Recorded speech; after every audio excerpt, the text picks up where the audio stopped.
Hello Ruby class and welcome to the Pea and the Princess lesson 2. Yesterday we had lots of fun reading the story and it was really enjoyable to come up with some of those and, but and so sentences using our joining words. It's Tuesday the 23rd of February and our learning intention is to create our own diary map from Pea's diary. So we're going to listen to a short version of the story today about Pea writing his own diary. Do you know what a diary is? A diary is where you sit down and write all of your thoughts and feelings for the day, so you keep a record of everything that happened. Let's have a listen to Pea's diary and look at my story map from Pea. Dear Diary, last week I felt excited because I had been picked off my plant and placed in a little box. The little box had soft tissue inside to protect me from bruising. I knew I had been chosen especially by the Queen for an important job. When the Queen got me out of my special box, she told the Prince, "A real princess will feel this little Pea as she sleeps, even if she sleeps on top of 20 mattresses, and you will marry the first girl to feel this Pea." So I was put under the mattress, but I was stuck there all week because no one would admit they could feel me. Until I decided to help. One night I whispered in the girl's ear, "There is something large and round and very uncomfortable in the bed under you." I did this for 3 hours, and at breakfast the girl told the Queen she had slept awfully because there had been something large and round and very uncomfortable under her. After breakfast the Prince planned to marry his princess. As for me, the Queen gave me my very own display cabinet from Pea. What I'm going to do this time is I'm going to read through the story in parts, and then you can draw each of the parts. You can draw each of the 5 parts, okay? Are you ready? So make sure you've got your pen and pencil, and then if you'd like to do it this way, then this is how we can work together. If you want to go and do it on your own, that's fine as well. So, dear Diary, last week I felt excited because I had been picked off my plant and placed in a little box. The box had soft tissue inside to protect me from bruising. I knew I had been chosen especially by the Queen for an important job. So that's the end of part 1. You can pause now. I'm going to read it again if you'd like to listen to it again. Last week I felt excited because I had been picked off my plant and placed in a little box. The box had a soft tissue inside to protect me from bruising. I knew I had been chosen especially by the Queen for an important job. Let's move on to part 2. When the Queen got me out of my special box, she told the Prince, "A real princess will feel this little Pea as she sleeps, even if she sleeps on top of 20 mattresses, and you will marry the first girl to feel this Pea." That's the end of part 2. So I'll read it again for you so that you can decide what you're going to draw. When the Queen got me out of my special box, she told the Prince, "A real princess will feel this little Pea as she sleeps, even if she sleeps on top of 20 mattresses, and you will marry the first girl to feel this Pea." Let's look at part 3 now. So, I was put under the mattresses, but I was stuck there all week because no one would admit they could feel me. That's the end of part 3. Are you ready for me to read it again? So I was put under the mattresses, but I was stuck there all week because no one would admit they could feel me. Let's move on to part 4, so pause if you're not ready. Until I decided to help.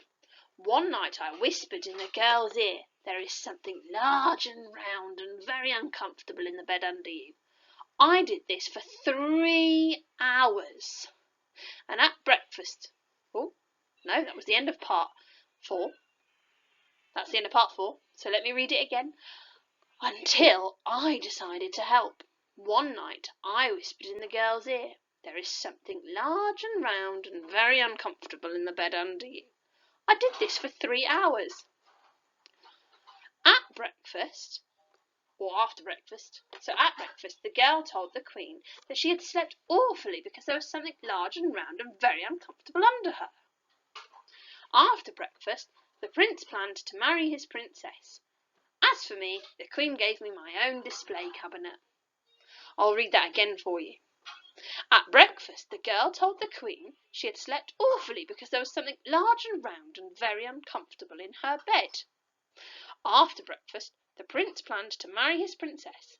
As for me, the Queen gave me my very own display cabinet. From P. Right, that was our diary map, and that was the diary from P. So now it's your turn. Can you listen back to my story map? Listen to me telling the diary of P out loud. And can you create your own story map for the key events that happened?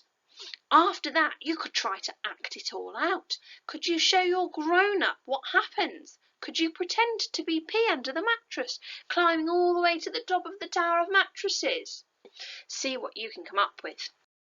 Here are some ideas for what you can do.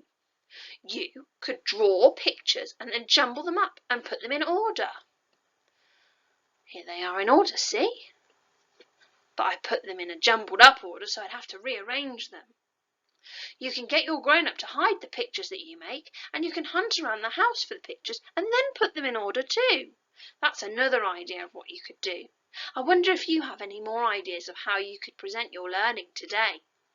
But all you're doing is drawing the key pictures from the story map, from the diary, to make yours so that you can remember what happens in order.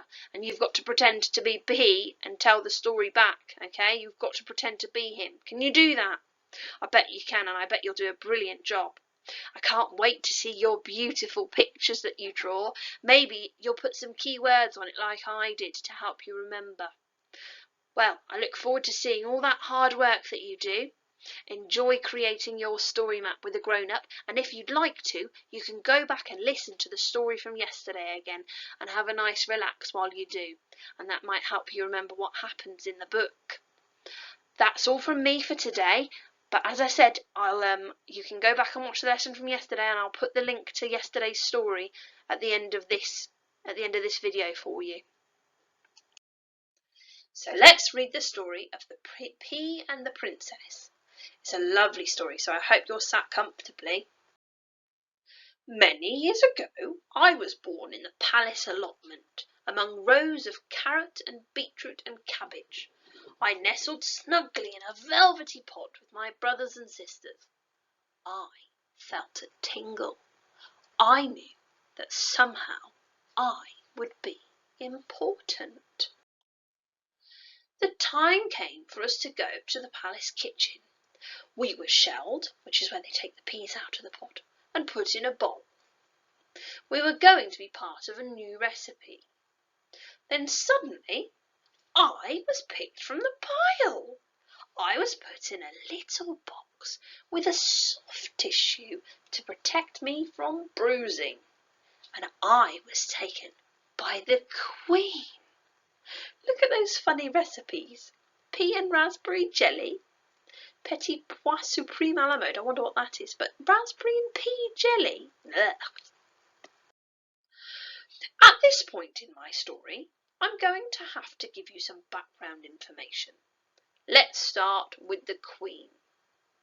A year earlier, before I even grew on my pea plant, the Queen had been nagging her son. "You are nearly 34 years old, Prince," she said. "It is really high time you married. The public expect it. Your kingdom demands it, and if you are not married within 1 year, I shall stop your pocket money." Hang on a minute, who's telling the story then? The pea? No, surely not the pea telling a story. The Prince got quite a lot of pocket money, and he really didn't want it to be taken away. "I'll start looking for a bride immediately, mother," he answered. And the search began. The Prince travelled the known world. He met princesses of all shapes and sizes, with a wide range of hobbies and interests. None of them seemed really right somehow.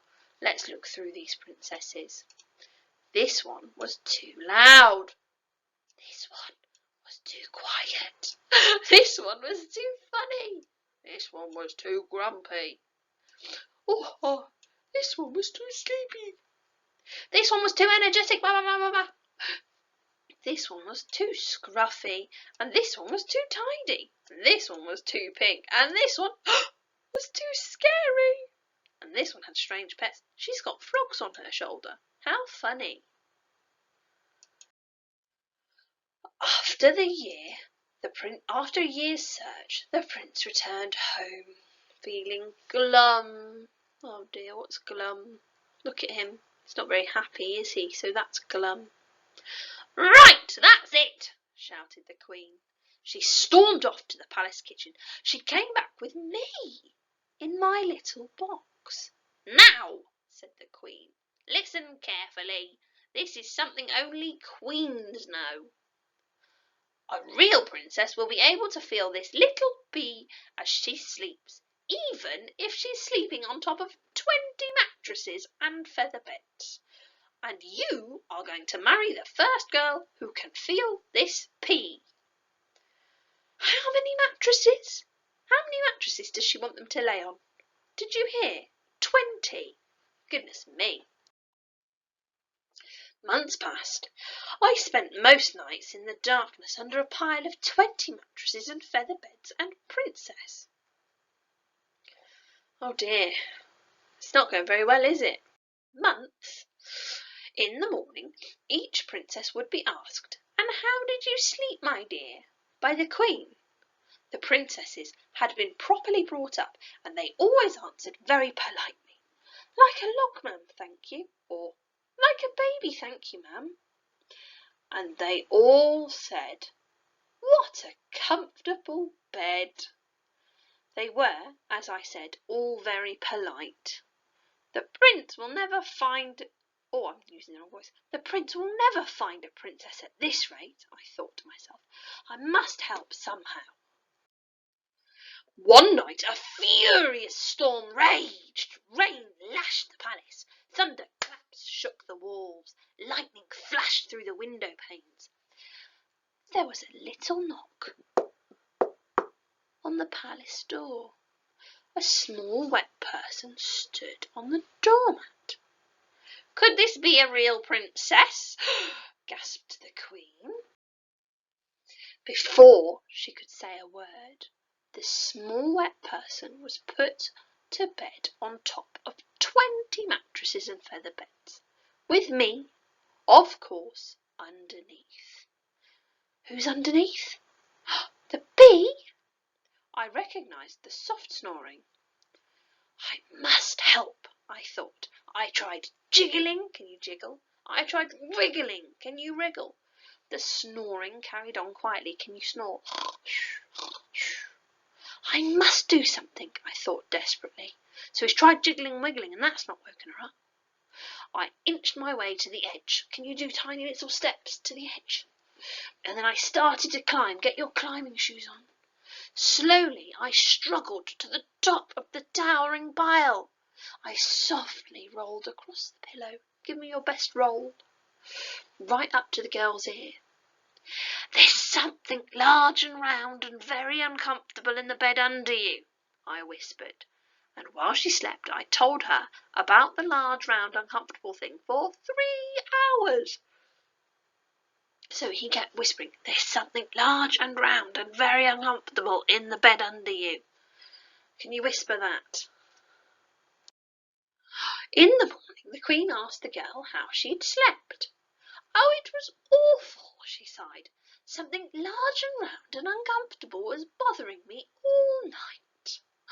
How do you think the queen feels now? The wedding was very grand. The queen was interested to meet the new princess's family. I'm sure they'll all live happily together. And as for me, I became a very important artifact, and now I have my own glass case. I'm on display, and if you visit the right museum and look in the right place, you can have the chance to see me. Who's me? Me is the pea.